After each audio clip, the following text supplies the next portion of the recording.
Showbiz, Inflatable Show.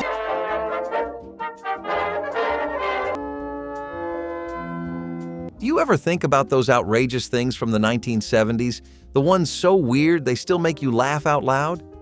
Back then, these funny habits and offbeat products were just part of everyday life, and somehow they brought us all closer.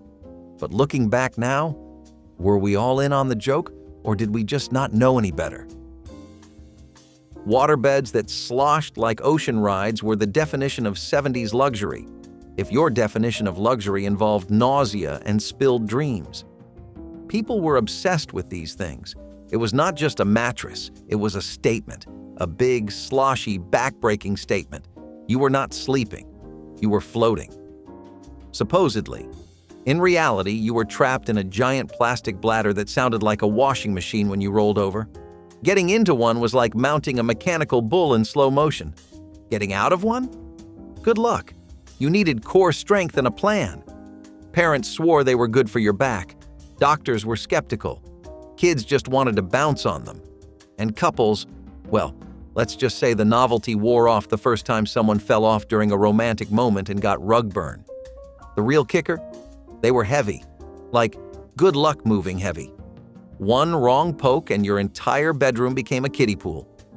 But for a brief, magical stretch of time, having a waterbed meant you had made it. You had taste. You had swagger. You had constant motion sickness. And even now, if you hear that distant sound of water swishing under plastic, a little part of your brain whispers, "Welcome back." Plastic couch covers that glued to your skin were not just furniture accessories. They were sweat traps engineered by someone with a grudge against comfort. If you grew up in a house with one, you knew the drill. Sit down gently. Try not to squeak. Hope your bare thighs do not fuse with the material. These covers were meant to preserve the good couch, which meant no one ever actually got to enjoy the good couch. It was the home decor version of putting a cake in a case and telling people to look but not eat. You would stick to them in summer, slide off them in winter, and crinkle like a bag of chips every time you shifted an inch. And heaven forbid you fell asleep on one. You would wake up damp, dazed, and lightly laminated. Parents thought they were brilliant. Kids just thought they were punishment. Every time you heard that plasticky schlup sound, it meant you were about to regret sitting down. And if you tried to sit cross-legged, instant regret. You had to peel yourself off like a fruit roll-up, but you never questioned it. You just accepted that in the 70s, couches were not for comfort. They were for protection. Even if that protection came at the cost of every ounce of dignity and airflow. Green JellO with cottage cheese inside was not a joke. It was a side dish. A real side dish. It sat next to your meatloaf like it belonged there. It wiggled. It jiggled. And if you were lucky, it had chunks of pineapple in it too. Or shredded carrots. Or sometimes, God help us, chopped onions. This dish was what happened when someone looked at a dessert and said, "But what if it was weird?" The green was always lime, never mint. The cottage cheese was always lumpy. And yet somehow, people kept making it. You would scoop it with a spoon, trying not to think too hard about what was inside. It slid around the plate like it was trying to escape. At potlucks, it got its own little section. Half salad, half dare. Moms called it refreshing. Dads called it fine. Kids just pushed it around until it dissolved into the mashed potatoes. And no matter how many people claimed they hated it, there was always an empty dish by the end of the night. Because in the 70s, we had rules, and one of those rules was, JellO goes with everything, even if no one knew why. DIY haircuts in the kitchen were the 70s rite of passage no one asked for. It started with a towel around your neck, a folding chair, and a promise. This will just take a second. It never did. Your mom, or worse, your dad, would pull out a pair of dull scissors or electric clippers that buzzed like angry wasps and get to work. They had no training, just vibes. Maybe they saw a tutorial in a magazine once. Maybe they just believed in themselves too much. Either way, you were the test subject. Bangs, uneven, sideburns, gone, entire patches, missing in action. And when you saw the result in the mirror, you said thank you because you were raised right. but inside you cried a little. The kitchen smelled like spaghetti, your neck itched from falling hair, and the floor was covered in little shreds of your dignity. The worst part? You had to go to school the next day. Everyone knew. You tried to hide it with a hat. The teacher made you take it off. The 70s were full of innovations, but haircuts at home were not one of them. And yet, we survived. Somehow. Showbiz pizza. Animatronic nightmares were the stuff of birthday dreams and childhood trauma. You walked in expecting fun and pizza, but what you got was blinking robots with 1,000-yard stares and jaws that moved 2 seconds too late. The band was called the Rock-a-Fire Explosion. Sounds cool, right? Except they looked like taxidermy experiments brought to life. A bear with dead eyes, a gorilla on keys, a mouse that might have seen things. They sang pop songs through crackly speakers while blinking out of sync and rotating their heads like haunted music boxes. And kids just sat there, eating pizza, smiling nervously, hoping the band would not break character and suddenly scream. Parents thought it was adorable. Kids knew better. It was like a fever dream with pepperoni. You would be halfway through your soda and suddenly lock eyes with a rabbit that had not moved in 4 minutes. And then it twitched. The songs were catchy, the games were loud, and the smell of carpet cleaner mixed with melted cheese was oddly comforting. But the animatronics? They stayed with you. Long after the pizza was gone. Inflatable furniture was like someone asked, "What if your couch could also be a pool toy?" And instead of saying no, the 70s said, "Groovy." These chairs and lounges came in wild colors, hot pink, see-through orange, bright purple, and made your living room look like a lava lamp exploded. You had to blow them up yourself, which meant 30 minutes of hyperventilating into a tiny nozzle, or borrowing the same pump used for your air mattress. Once inflated, they looked amazing. Floating, futuristic, fun, until you sat down. Then they squeaked, dipped, and tried to eject you like a bucking bronco made of vinyl. Every shift sent out a puff of warm air and a high-pitched wheeze. If you sat on them in shorts, you stuck. If you sat on them in jeans, you slid off. They were too soft to sit in properly and too loud to sneak around, but they were cheap. They were trendy. And they made your room look like a spaceship, or at least like the grooviest rec room on the block. They popped easily. They deflated slowly. But for a while, they were everything. Earth shoes with negative heels were marketed as revolutionary, but mostly made you feel like you were walking uphill forever. The sole dipped lower at the heel than at the toe, supposedly putting your body in natural alignment. What it actually did was stretch your calves and confuse your spine. But that did not stop people. No, sir. These shoes were everywhere. With thick rubber soles and clunky leather straps, they looked like they belonged on a medieval monk or someone who walked 12 miles a day to churn butter. And somehow, that made them cool. You wore them with bell-bottoms. You wore them with maxi dresses. You felt earthy, healthy, zen, until your knees started clicking and your feet begged for mercy. Shoe stores called them biomechanically correct. Orthopedists called them job security. But they had a moment, a strange, sweaty, blister-filled moment, and that was enough.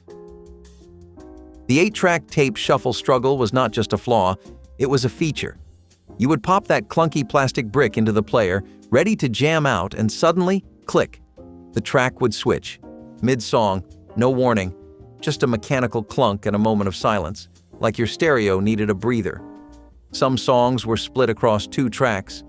Some albums repeated the same songs to fill space. And fast-forwarding? Good luck. You had 4 channels, no rewind. You pressed the button and hoped you landed somewhere decent. Sometimes you would hear the same song 5 times before finding what you wanted. And yet, we loved it. The chunky tapes, the weird channel logic, the warm, fuzzy sound. It was all part of the charm. You kept them in your glove box, in shoe boxes under the bed, in racks that looked like modern art. They melted in the heat. They jammed in the cold. But when they worked, they were glorious. Even if you never, ever found the song you actually wanted on the first try. TV time popcorn in foil pans was like watching alchemy happen right on your stove. You would take that flat silver disc, place it over the burner, and just wait. The foil would slowly balloon into a shining dome as the kernels inside exploded like mini fireworks. It was part snack, part performance art. Kids would stand there, eyes wide, waiting for it to puff up like a spaceship about to launch. And then, pop, pop, pop, pop. The sound, the smell, the shimmer, it was magic. Until you burned it, or opened it too soon, or realized you had 3 inches of char at the bottom. But when it worked, it was the best popcorn ever. Slightly oily, slightly salty, slightly addictive. You would shake it, listen, and when the popping slowed to a whisper, you knew it was time. You would tear the top open and steam would hit your face like a hot towel in a popcorn spa.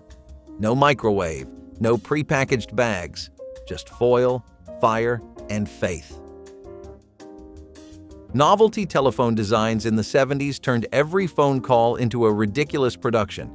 You could talk into a hamburger, a pair of lips, a football. Some phones lit up, some spun, some looked like cartoon animals, and others looked like props from a sci-fi film gone wrong. Picking up the receiver felt like playing dress-up with your voice. You never knew where to talk, where to listen, or what part would light up when it rang. But it did not matter. The whole point was showing off. You would invite friends over just to say, "Want to see my phone?" And they always did. It was a time before cordless phones, before texting, before anyone thought a banana-shaped receiver was a bad idea. Your phone matched your personality, or at least your wallpaper. And when it rang, it sounded like the future trying to prank call the past. Fridge magnets with corny sayings were the original passive-aggressive tweets stuck to your kitchen like tiny plastic life coaches. These magnets came in bright colors, blocky fonts, and were always trying a little too hard to be clever. I only have a kitchen because it came with the house. Coffee, because adulting is hard. A balanced diet is a cookie in each hand. Your mom would read them aloud like they were new every time. Your dad would roll his eyes. You, standing there in your tube socks waiting for the milk, just wanted one morning without puns. But those magnets were everywhere, holding up permission slips, weird grocery lists, and ancient takeout menus from places that probably went out of business during the Ford administration. Some had googly eyes, some were shaped like cows or hot dogs or dancing vegetables. There were entire alphabets, so your siblings could rearrange the letters to spell things you definitely should not say at the dinner table. They were made of cheap rubber or brittle plastic that cracked if you dropped them. And you always dropped them. No matter how many fell behind the fridge, more would show up. Birthday gifts, souvenirs, stocking stuffers nobody asked for. But despite the jokes being older than your grandma's wallpaper, something about those cheesy fridge quotes made the kitchen feel alive, loud, loved, lame in the best way.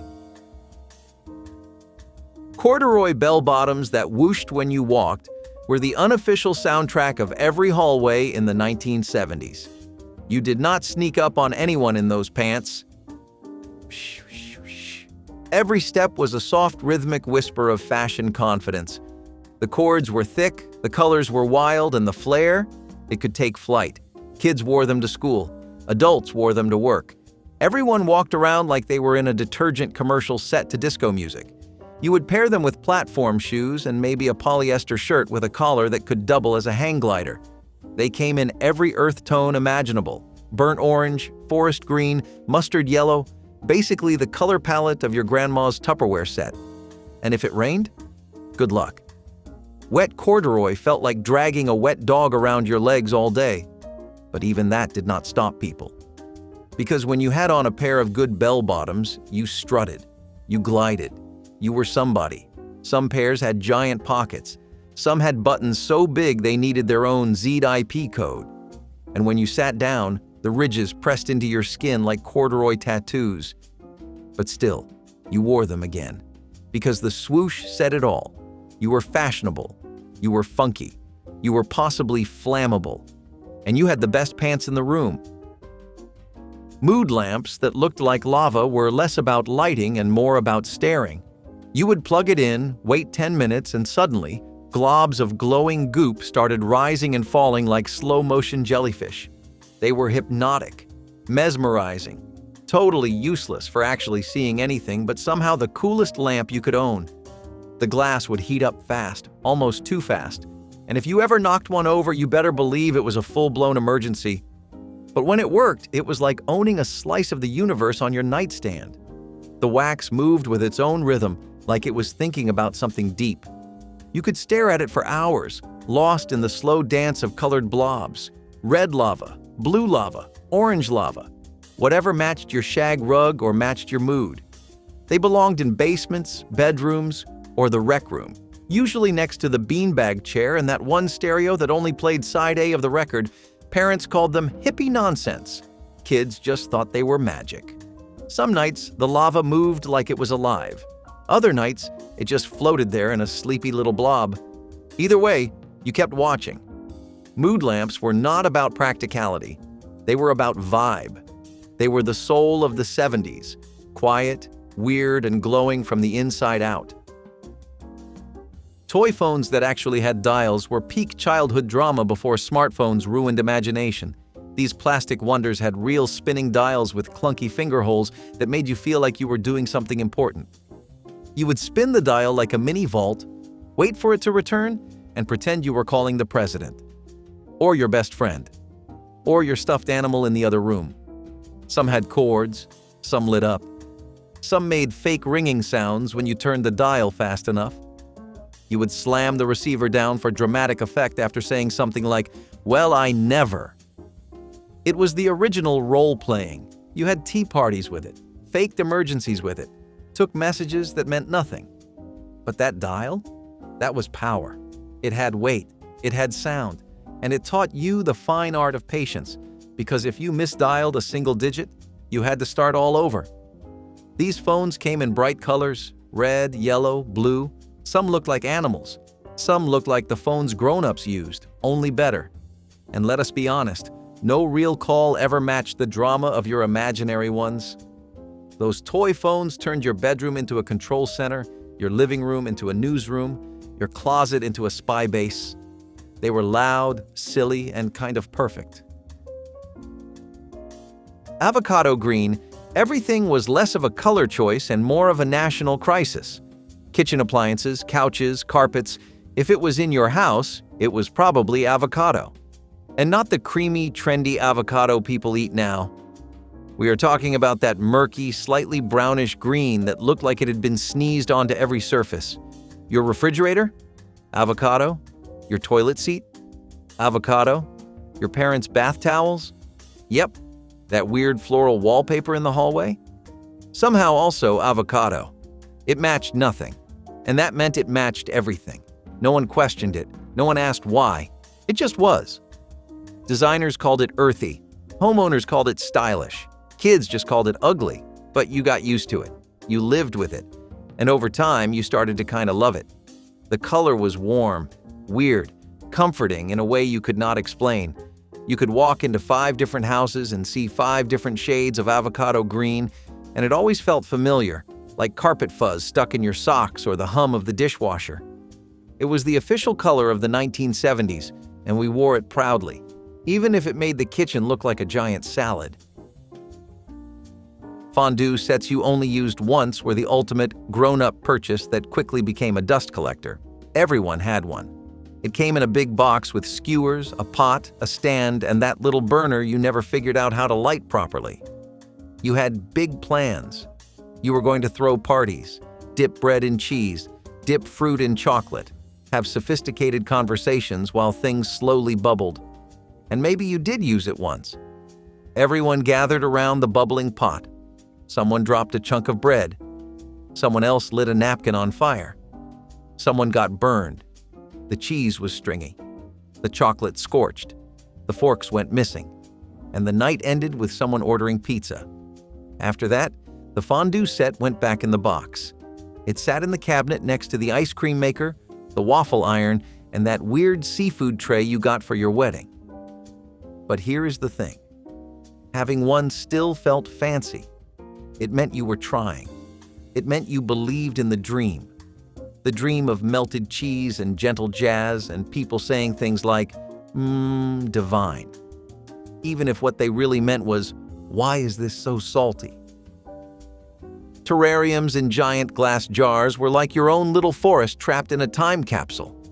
Every 70s living room had one, usually sitting on a wood-paneled shelf or next to a stack of National Geographic magazines. Inside, moss, pebbles, maybe a fern or two, and condensation. Always condensation. You were not just watering a plant. You were maintaining an ecosystem, like a mini rainforest, only with less danger and more shag carpeting.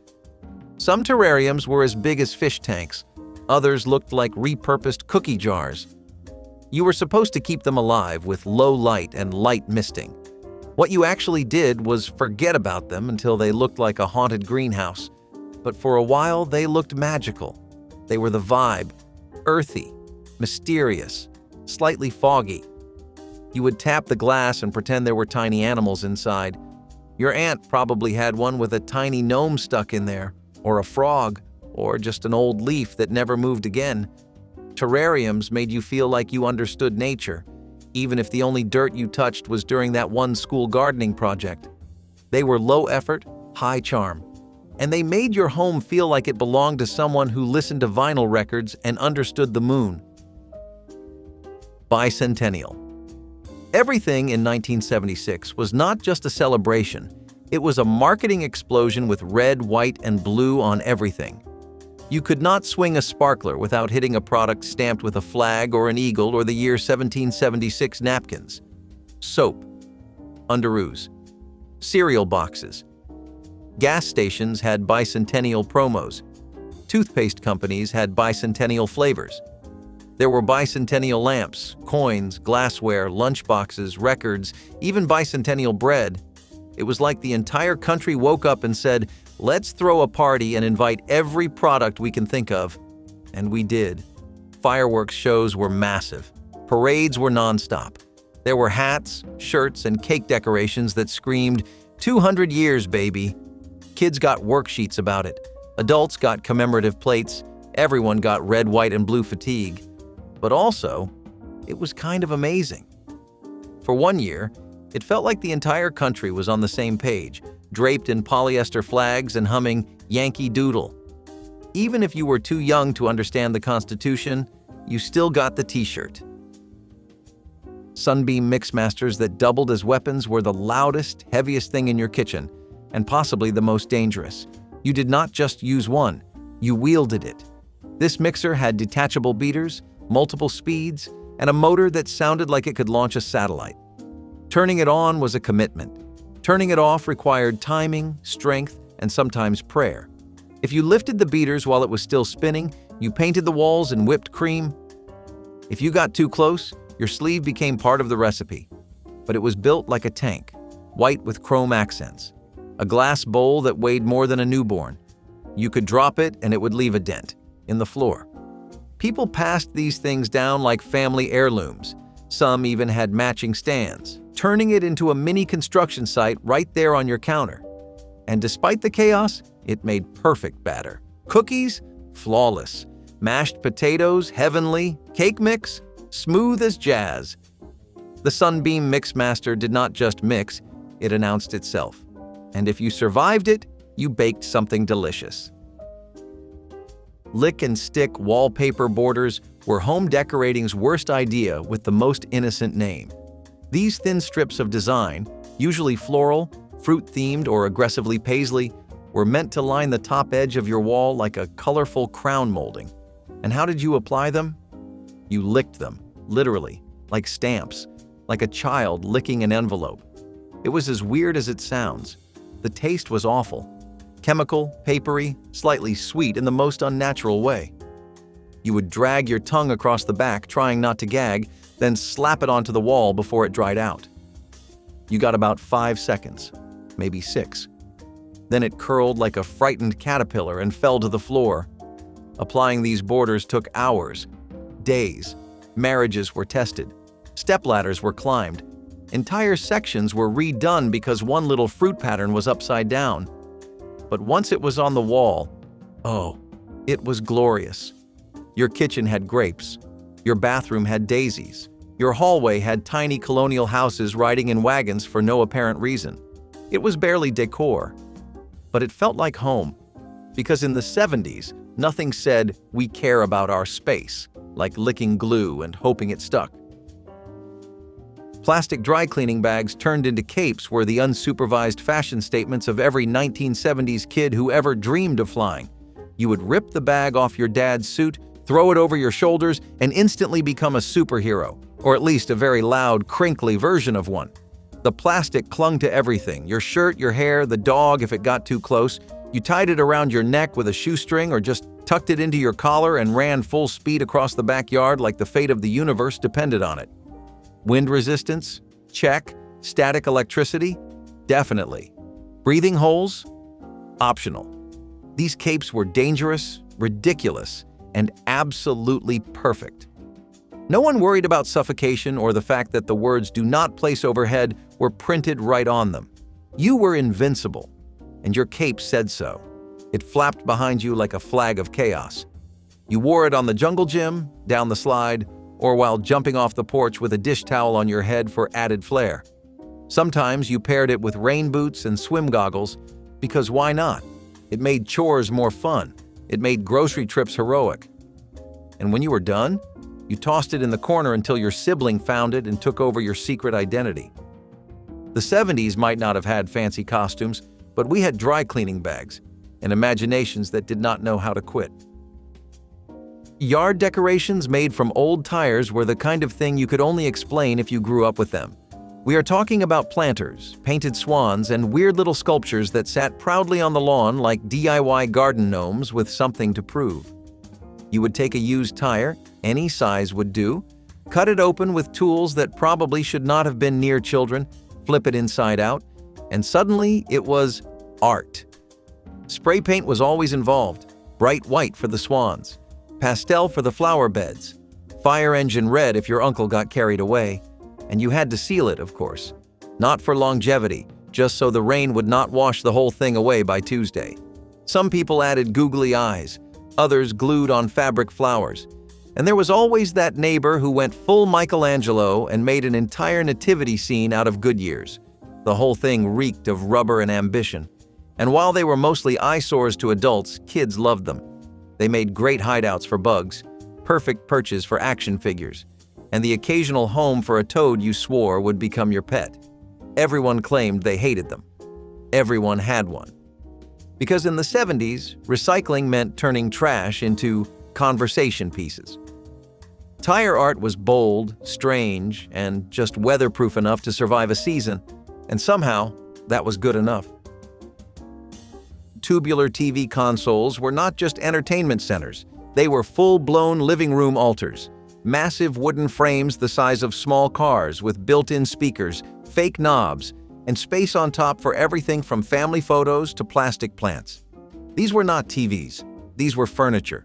And they stayed exactly where they were placed, because moving one was a 3-person job and a guaranteed hernia. The screen was small compared to the frame, but it had presence. It hummed. It flickered. It warmed the room with that soft electric glow that said, "We are about to watch something special." Your dad had the remote. Your mom had the channel preferences. And you had the floor. Because sitting too close was part of the experience. Saturday mornings meant cartoons. Sunday nights meant the wonderful world of Disney. And every evening felt like a gathering around a modern-day campfire. You cleaned it like it was sacred. You placed coasters on it like it was glass. Some people even put doilies on top, as if the television might get cold. When it broke, no one threw it out. You put the new TV on top of it. Because nothing was more permanent than a console TV from the 1970s. It was style. It was comfort. And it was the only place in the house where everyone stopped and stared at the same glowing box in quiet agreement. Knit ponchos as outerwear were the most confusing fashion triumph of the 1970s. Too warm for summer, too breezy for winter, yet somehow you wore them year-round. These crocheted masterpieces came in every earthy tone imaginable. Burnt orange, avocado green, mustard yellow, and that one shade of brown that looked like overbrewed tea. They had fringe, so much fringe. You could twirl and it would follow like a loyal dog. Every mom had one, every grandma made one, and every kid got stuck in one at least once, sweating through homeroom with wool scratching their neck. You never knew where to put your arms. There were no sleeves, just vague holes and good intentions. Some had buttons, some had zippers, most just draped like a half-finished blanket your aunt gave up on. But they made you feel bohemian, like you belonged in a folk band, like you knew how to macrame or start a compost pile, and they moved beautifully in the wind, at least until it rained and you smelled like a wet alpaca. You wore them with bell-bottoms, wide belts, and a very serious face, because ponchos were serious business. They were cozy, they were scratchy, they were everywhere. And even if you never fully understood how they worked, you wore one anyway. Because in the 1970s, comfort came with fringe and a lot of static cling. Turtlenecks under everything were not just a look, they were a layering philosophy. You had a turtleneck under your sweater, under your vest, under your corduroy jumper, and sometimes under another turtleneck. It did not matter what the season was. The 70s had two modes, mildly chilly and full neck coverage. These things were tight, clingy, and determined to remind you of your own pulse. You would roll them up, fold them down, stretch them over your chin when no one was looking. And if you got one that was itchy, well, too bad. You wore it anyway. Turtlenecks came in every bold color and stripe combo imaginable. Red with white lines, yellow with brown diamonds, that weird olive tone that looked like army surplus.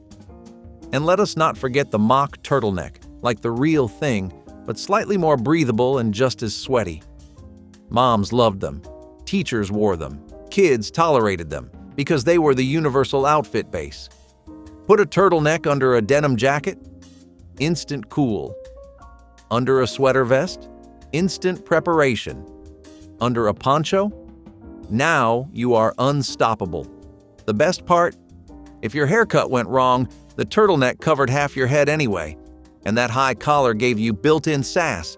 You could side-eye someone over the fold like a turtle emerging to judge. So yeah, turtlenecks were everywhere. And whether you looked classy, cozy, or like a well-dressed caterpillar, you wore them with pride. There was a time in the 1970s when streaking wasn't just a dare, it was practically a movement. People, usually men, decided that the best way to make a statement at public events was to run buck naked across a field, a court, or a university quad. And the weirder part? Everyone kind of expected it. You were not watching a football game unless somebody's cousin or calculus professor made a run for it mid-play. Security chased. People cheered. News anchors actually had to keep a straight face as they reported it. Somehow, streaker tackled near the end zone became a real sentence on the nightly news. Some streakers wore masks. Some wore socks. Some wore nothing at all but a grin and a plan. It hit its peak when someone streaked the Academy Awards and flashed the peace sign behind David Niven. You heard that right, the Oscars. Streaking was not about politics or protest. It was about chaos. It was about being the weirdest kind of folk hero for 10 seconds before the cops showed up. Nobody's sure why it started. Nobody really remembers how it stopped. But for a few bizarre years, if you saw a big crowd and someone getting tackled with no pants on, it was just another Thursday. There was a time when people willingly paid money for a rock. Not a painted rock, not a crystal, not even one shaped like something cool, just a plain gray lump in a box with breathing holes. It came with a training manual, as if your new best friend might roll over and fetch if you spoke gently enough. These things were marketed as the perfect low-maintenance pet. No mess, no food, and no emotional responsibility. Kids gave them names, made beds for them, even took them to school like proud parents. If you did not own one, someone you knew definitely did, and they would let you know how loyal their rock was. It was the only time in history when doing absolutely nothing was marketed as genius. And somehow it worked. Parents bought it because it was cheaper than a hamster. Kids loved it because it felt weirdly rebellious. No batteries, no fur, just vibes. This was peak 1970s nonsense, and we loved every ridiculous second of it. Nothing captures the oddball charm of that decade quite like the moment we collectively agreed a paperweight was a living companion. And do not lie. You probably tried to find one in your backyard and pass it off as the real deal. That little yellow smile was everywhere, on buttons, bumper stickers, t-shirts, notebooks. It told you to have a nice day, like it actually meant it. And in the weird, wonderful chaos of the 1970s, people needed that message more than ever. The smiley face wasn't just a graphic, it was a lifeline, a gentle rebellion against cynicism, a neon-colored handshake that said, "We're gonna be okay." You'd see it at gas stations, on lunchboxes, on pins stuck to shaggy denim jackets. Even if you didn't believe it, you wanted to. That face was a bright yellow lie we all agreed to live inside. It was corny, it was sincere, it was perfect. It made you feel like someone, somewhere still had hope. And maybe that meant you could too. The funny thing? It worked. That dumb little face made people smile back. In an age of protest, polyester, and disco, the smiley face was the simplest joy. And sometimes, that's all we needed. Rubik's Cubes sat on coffee tables like miniature monuments to frustration. Their colorful sides promised fun, but more often delivered rage.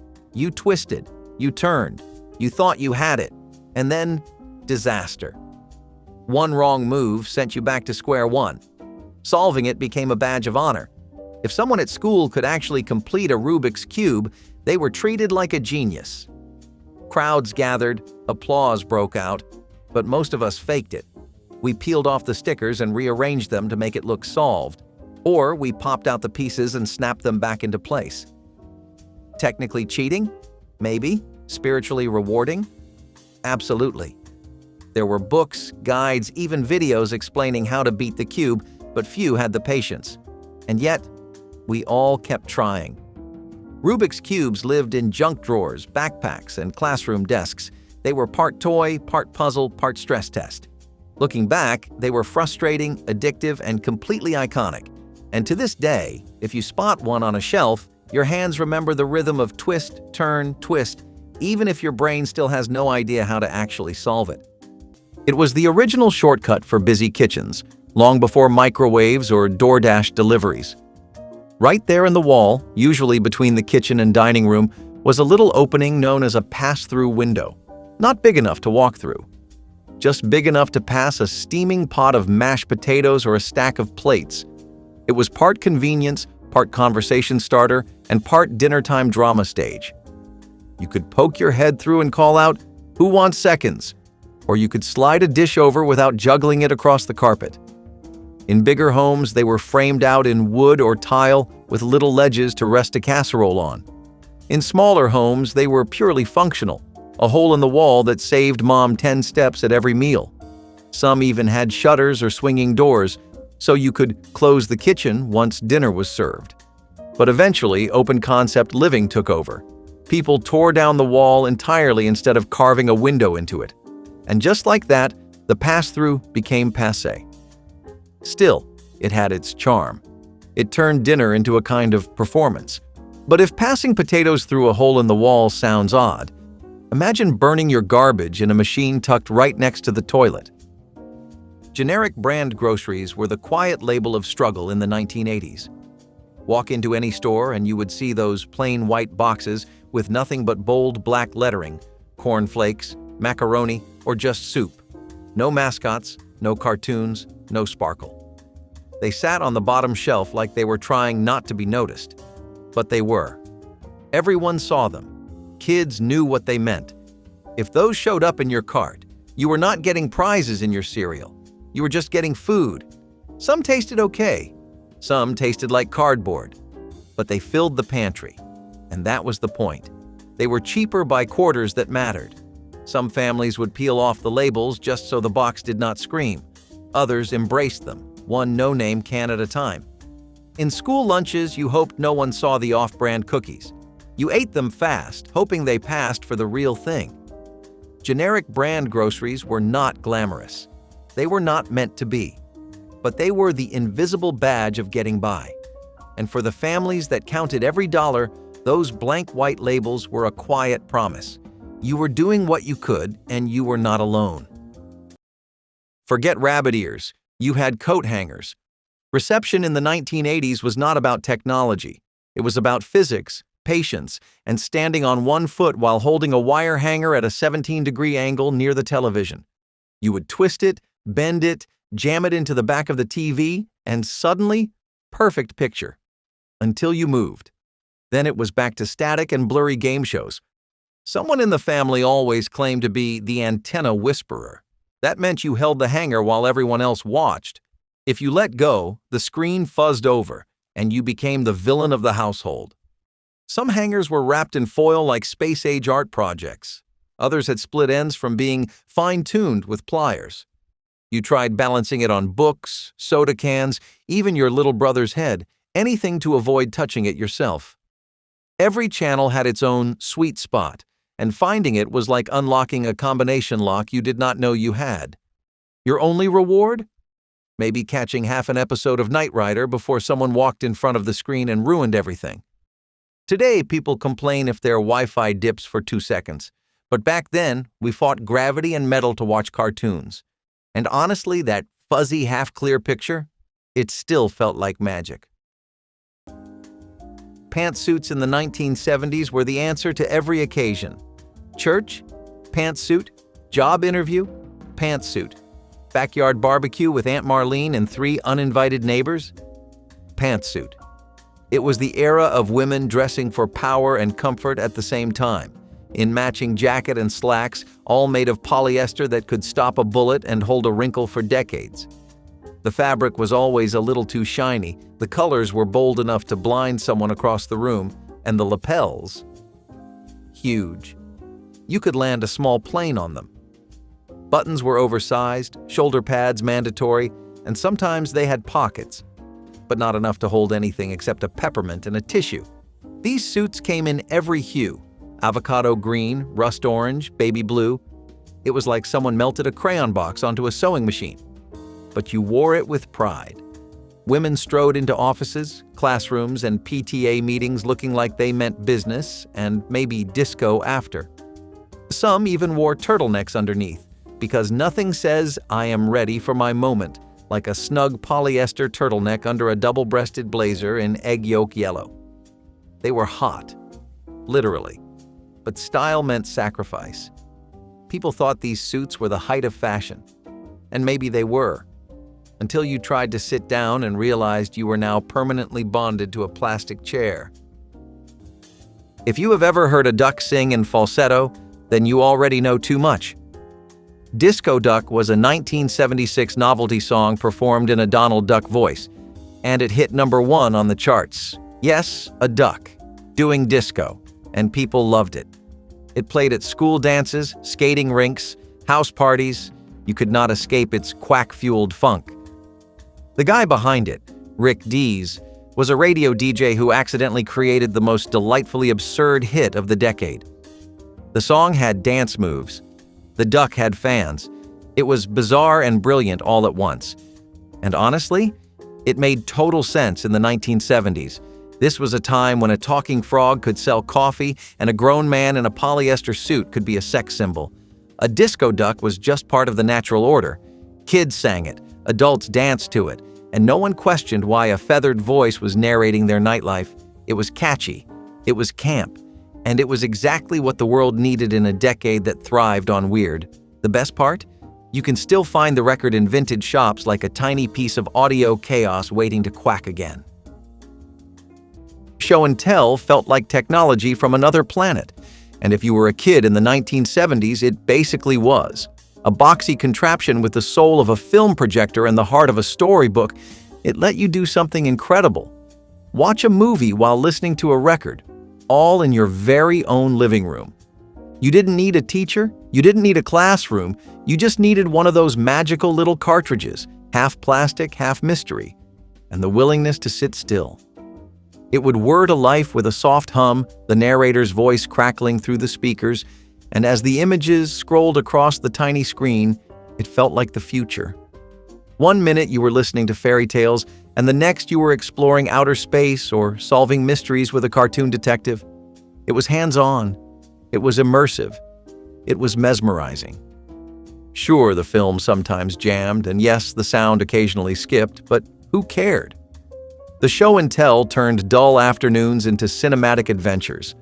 It made learning feel like fun before anyone thought to market learning as fun.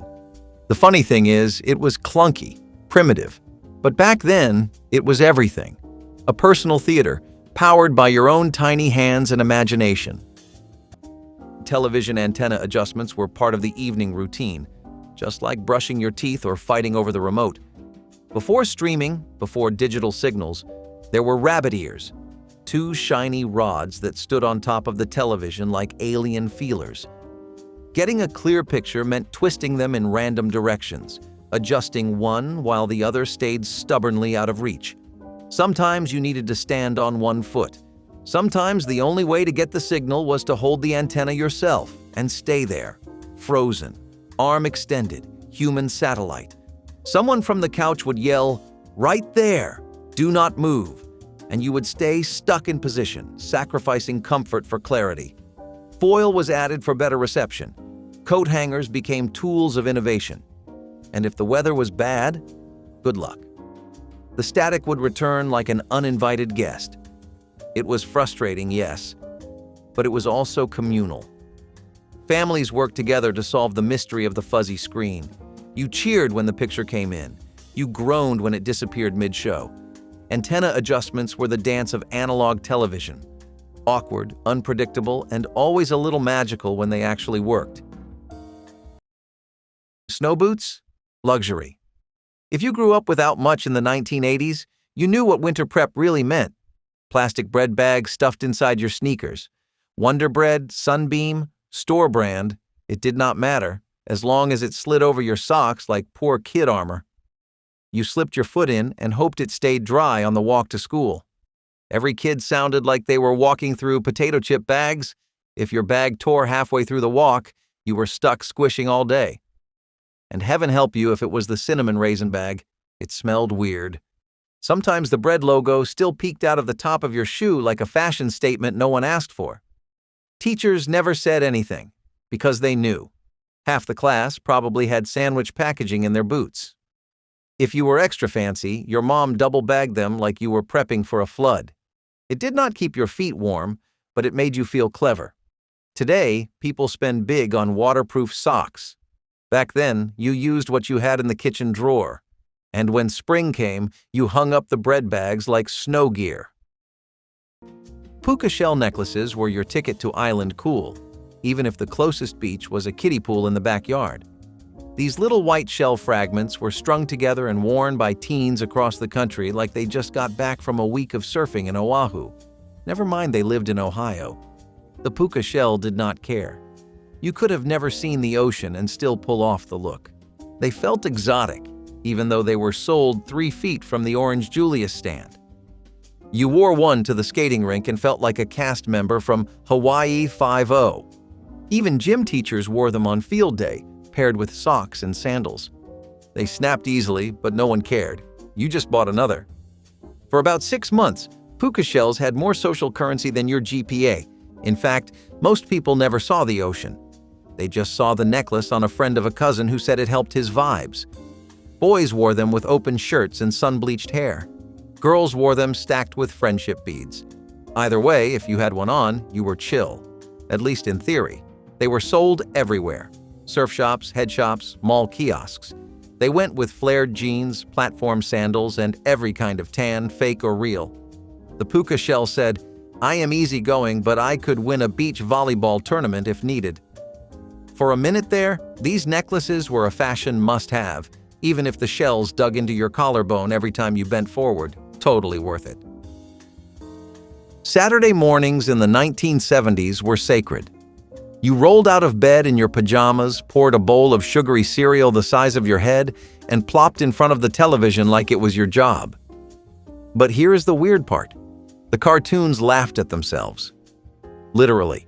Some genius decided cartoons needed laugh tracks.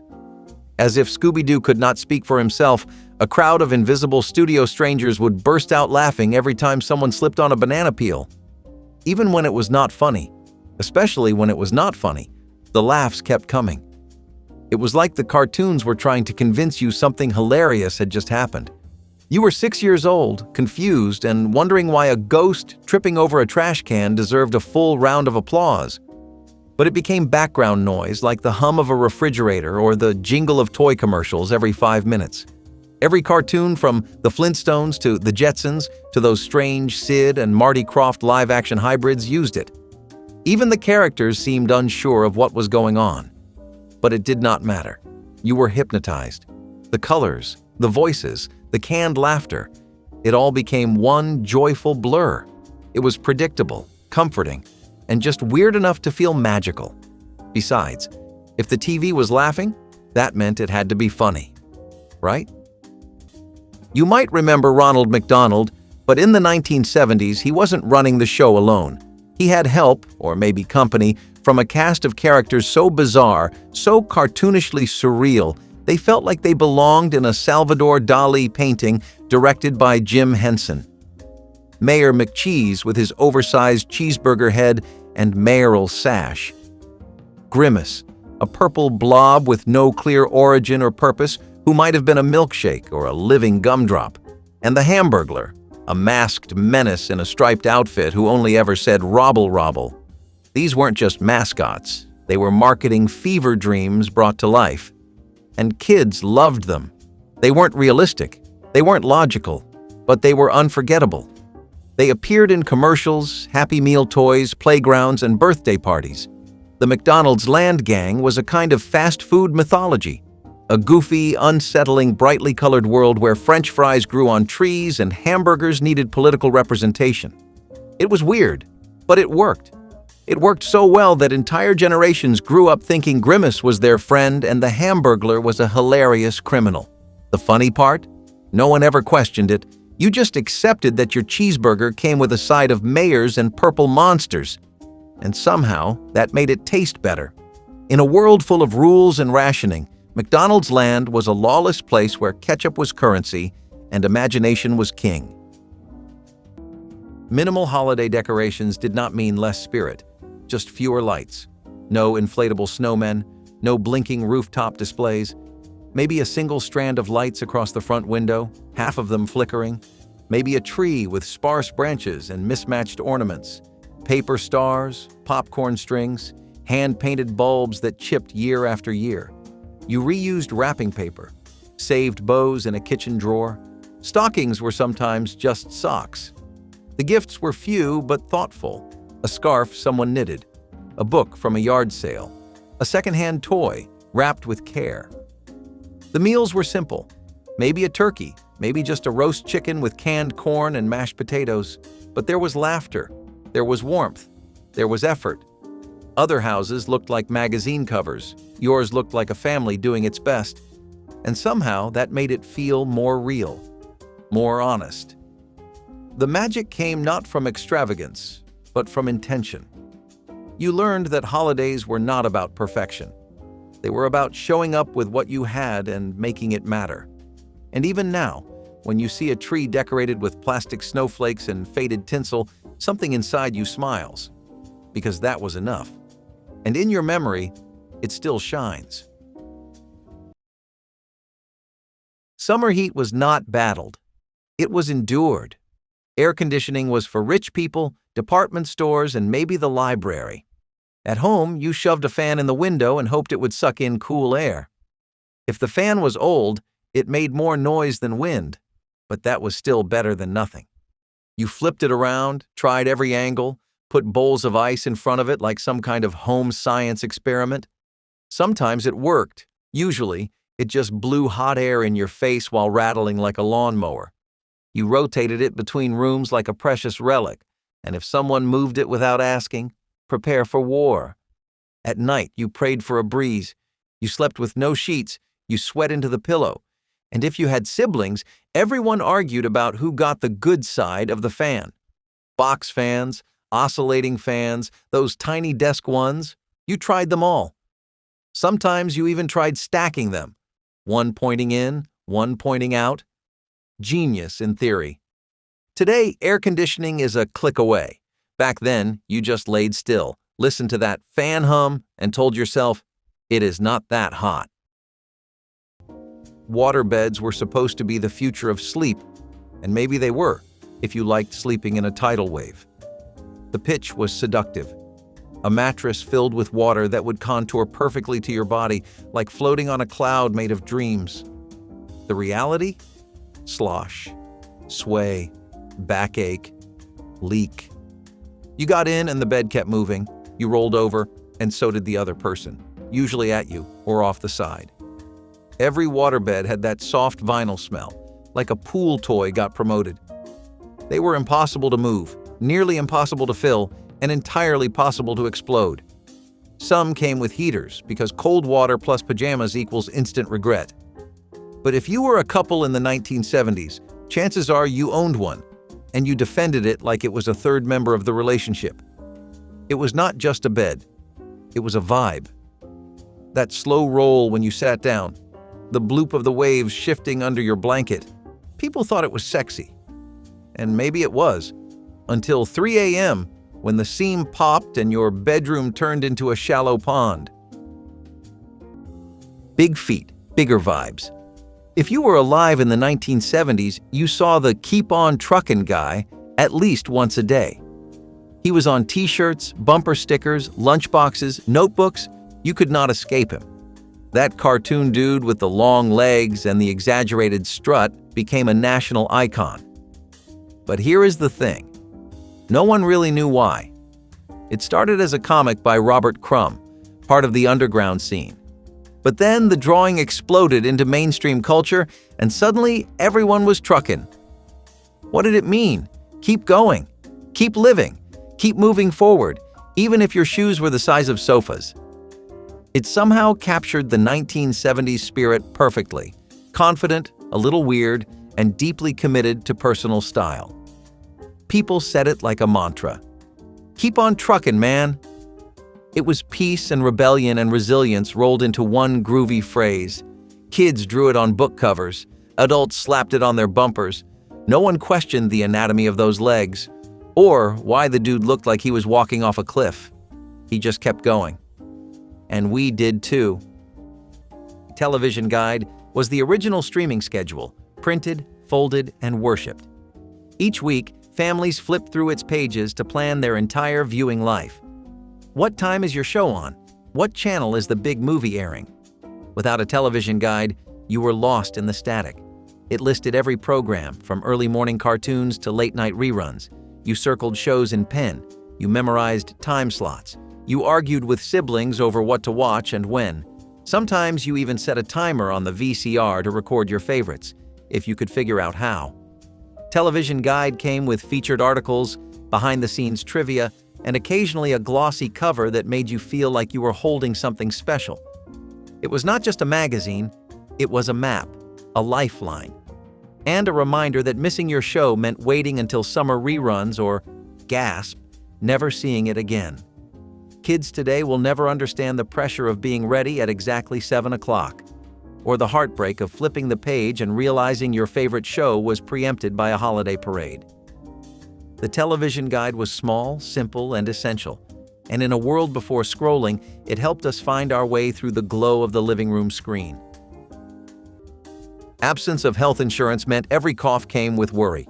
You did not go to the doctor unless it was serious. You did not get checkups. You got through. Headaches meant aspirin and a nap. Fevers meant cool rags and soup from a can. Broken bones? Maybe. If you could not walk on it, you might go. Otherwise, it was taped, iced, or ignored.